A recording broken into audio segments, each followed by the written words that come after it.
Shalom anak-anak, good morning. How are you today? Semoga semuanya sehat-sehat ya. Oke, sebelumnya kita sudah belajar tentang yang terakhir itu perburuan gajah ya. Nah, berikut kita lanjut lagi untuk materi subtema 2, tematik 4C, lanjutannya ya, tentang hak dan kewajiban terhadap hewan. Kita buka halaman 70.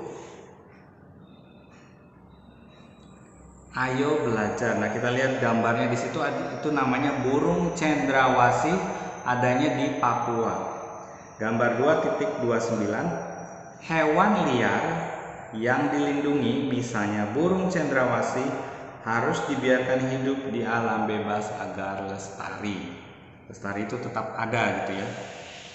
Nah, kita baca, setiap makhluk hidup memiliki hak untuk hidup di bumi, termasuk tumbuhan dan hewan. Kita sebagai manusia juga berhak untuk memanfaatkan seluruh makhluk hidup di bumi. Tetapi tidak boleh sewenang-wenang, tidak boleh sesuka-suka kita ya. Kita harus memanfaatkan makhluk hidup dengan cara yang baik dan bijaksana. Dengan memanfaatkan makhluk hidup dengan bijaksana akan tercipta keseimbangan lingkungan. Nah, seperti yang sudah bahas, keseimbangan lingkungan. Jadi ada hewan-hewan yang di lingkungannya masing-masing. Namun masih banyak perbuatan manusia yang memanfaatkan makhluk hidup dengan sewenang-wenang, terutama hewan liar. Berikut ini contoh perbuatan manusia yang sewenang-wenang terhadap hewan liar. Kita lihat, kita tandai. Memburu gajah untuk diambil gadingnya. Nah, itu katanya bisa memberi kekuatan atau apa, tapi itu salah ya. Nah, kedua, memburu harimau untuk diambil kulitnya. Nah, dijadikan pakaian, padahal mereka juga harus dibunuh untuk diambil kulitnya.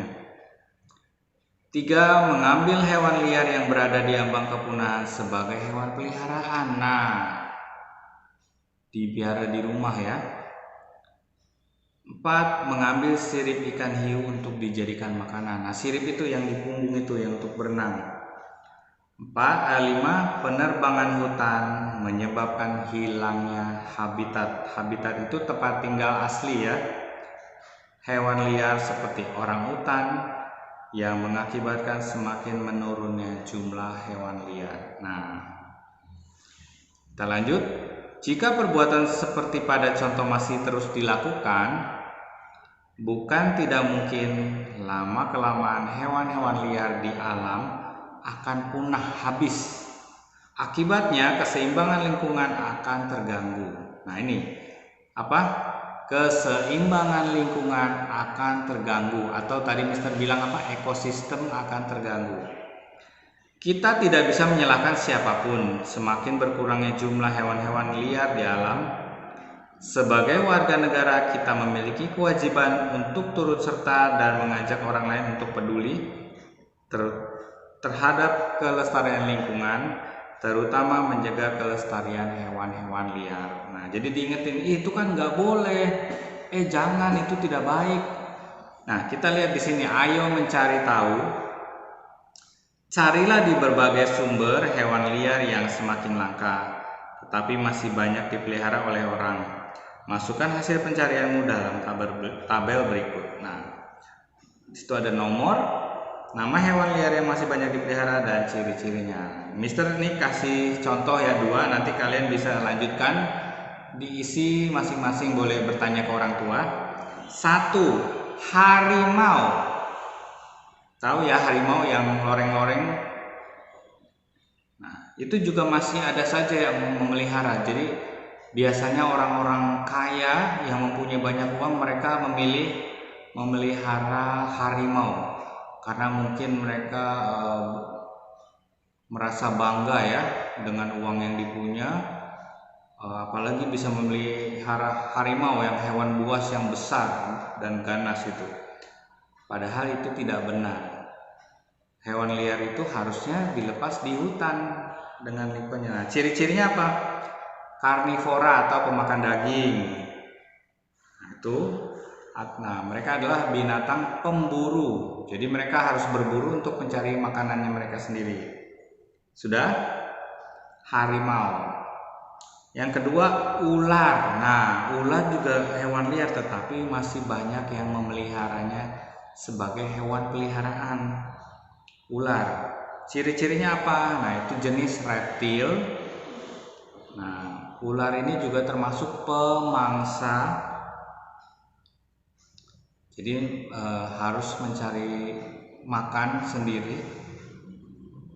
Dan jenisnya ada yang berbisa dan tidak berbisa.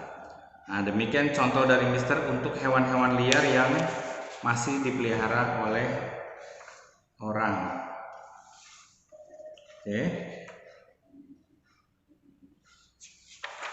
Nah, sekarang kita lanjut lagi ke halaman 80.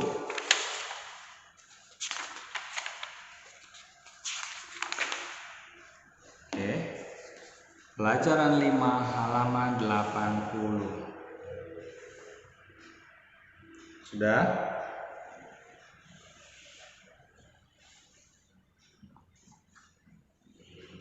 Kita baca, ayo belajar. Salah satu upaya untuk menjaga keseimbangan lingkungan adalah dengan melakukan pelestarian hewan dan tumbuhan. Garis bawahi. Salah satu upaya untuk menjaga keseimbangan lingkungan adalah dengan melakukan pelestarian hewan dan tumbuhan. Pelestarian dapat dilakukan untuk melindungi hewan dan tumbuhan agar tidak punah. Berikut ini beberapa upaya pelestarian hewan dan tumbuhan. Oke. Nah, upayanya apa saja tadi melestarikan itu? Yuk kita lihat. 1. Melakukan penangkaran hewan-hewan langka dan penanaman bibit tumbuhan yang telah langka. Nah, jadi kalau sudah langka, nah itu dikembangbiakan lagi baik hewan maupun tumbuhan. Nah, garis bawahi, penangkaran adalah upaya perbanyakan melalui pengembangbiakan serta pembesaran tumbuhan dan hewan liar. Garis bawahi. Jadi upaya diperbanyak lagi, misalnya ada burung raja wali, burung elang. Jumlahnya semakin sedikit di alam liar. Nah, itu ditangkap tapi bukan untuk dipelihara. Di situ akan digabungkan sehingga dia bertelur, berkembang biak. Nah, bila sudah banyak akan dilepaskan kembali ke alam liar. Oke, penangkaran tumbuhan bisa berupa bibit tanaman ditanam dalam program reboisasi untuk mengisi lahan yang kosong. Nah, itu jadi yang kita menanam tumbuhan nanti ditanam lagi di hutan-hutan yang sudah gundul karena penebangan. 1, 2, mendirikan tempat-tempat perlindungan hewan dan tumbuhan langka. Nah, mendirikan tempat-tempat perlindungan hewan dan tumbuhan langka. Misalnya Suaka Marga Satwa garis bawahi, cagar alam, kebun binatang, taman nasional, Suaka Marga Satwa. Suaka Marga Satwa garis bawah adalah suatu kawasan yang melindungi hewan-hewan langka yang hidup di dalamnya. Cagar alam adalah suatu kawasan yang melindungi jenis tumbuhan langka yang hidup di dalamnya. Kebun binatang adalah suatu kawasan untuk melestarikan hewan-hewan dari berbagai daerah. Kebun raya adalah suatu kawasan untuk melestarikan tumbuhan dari berbagai daerah. Taman nasional adalah kawasan pelestarian alam yang mempunyai ekosistem asli yang digunakan untuk keperluan ilmu pengetahuan. Nah, kita juga yang contoh yang terdekat sini ada Kebun Raya Bogor, Taman Raya Cibodas, daerah Jawa Barat sana ya. Itu salah satu upaya pelestarian tumbuhan. Nah, itu sudah ditandain. Nah, kita lihat gambar 2.47 Taman Nasional Komodo, Nusa Tenggara Timur, tempat pelestarian alam terutama komodo. Nah, komodo juga termasuk salah satu hewan yang sudah punah, dan itu hanya ada di Pulau Komodo di Nusa Tenggara Timur, Indonesia. Jadi kalau orang di dunia ini mau melihat komodo, mereka akan datang ke Indonesia. Oke, Kita lanjut baca. Tujuan pelestarian hewan dan tumbuhan adalah sebagai berikut. Tandain. Tujuan pelestarian hewan dan tumbuhan adalah sebagai berikut. 1. Menjaga keseimbangan lingkungan agar kehidupan di muka bumi tetap berjalan baik. Oke. 2.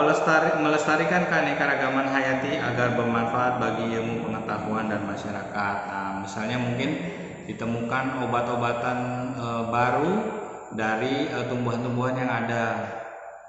3. Memenuhi kebutuhan masyarakat, misalnya untuk bahan bangunan, makanan, dan obat-obatan ya.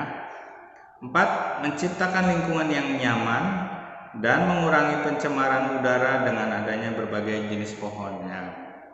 5. Meningkatkan pendapatan masyarakat dan menciptakan lapangan kerja, misalnya dengan membuat taman rekreasi atau kebun binatang. Nah, misalnya seperti tahun lalu ya, kita tidak sempat pergi, contohnya misalnya taman safari. Nah, itu ada kawasan binatang-binatangnya, ada tempat bermainnya, tempat edukasinya. Nah, itu salah satu contohnya. Lanjut, kita kerjakan ayo jawab. Jawablah pertanyaan berikut. Apa yang akan terjadi jika tumbuhan dan hewan langka akan punah? Nah, jawabannya sama seperti tadi, apa? Terganggunya ekosistem atau lingkungan dari tempat tinggal tumbuhan dan hewan ya. Terganggunya ekosistem. Oke, nomor 2. Apa kewajibanmu sebagai warga negara untuk menjaga kelestarian tumbuhan dan hewan? Apa? Membiarkan hewan liar hidup di habitatnya, habitat asalnya. Yang kedua, mendukung pendirian tempat-tempat perlindungan hewan dan tumbuhan. Mendukung pendirian tempat-tempat pendirian hewan dan tumbuhan. Nah, kalau Mister suka jalan-jalan ke tempat yang alam, misalnya seperti Kebun Raya Bogor atau Kebun Raya Cibodas. Nah, itu. 3. Apa yang akan terjadi jika kewajiban itu tidak dilaksanakan? Apa? Akan terjadi kerusakan lingkungan. Jadi kita tahu ya, ada saja orang-orang yang tidak bertanggung jawab. Contohnya tadi pemburu minggu lalu ya, pemburu gajah atau orang-orang yang memelihara hewan liar. Nah, akan terjadi apa? Kerusakan lingkungan atau terganggunya ekosistem. 4. Apa saranmu kepada orang-orang di sekitarmu agar mau melestarikan tumbuhan dan hewan langka? Yaitu menasehati dan mengingatkan keuntungan dari melestarikan tumbuhan dan hewan. Contohnya terhadap lingkungan, kalau kita mempunyai lingkungan yang asri, itu akan menjadi keuntungan buat kita. Contohnya udara yang bersih, lingkungan yang bersih. Nah, demikian. 5. Sebutkan beberapa upaya pelestarian tumbuhan atau hewan langka. Nah, tadi kita sudah baca, salah satunya apa? Melakukan penangkaran hewan dan mendirikan tempat-tempat perlindungan hewan dan tumbuhan. Tadi misalnya apa? Suaka Marga Satwa, Cagar Alam, Kebun Binatang, dan Taman Nasional. Oke, sudah selesai untuk tematik 4C subtema 2. Oke, nah, kita melihat ya, bayangkan kalau kita tidak melaksanakan kewajiban, pasti akan ada konsekuensinya, akibatnya. Oke, nah untuk PR-nya, kerjakan evaluasi 2 halaman 86, kerjakan yang bagian PPKN saja. Oke, sudah. Itu saja untuk pelajaran subtema 2 tematik 4C PPKN. Shalom, Tuhan Yesus memberkati.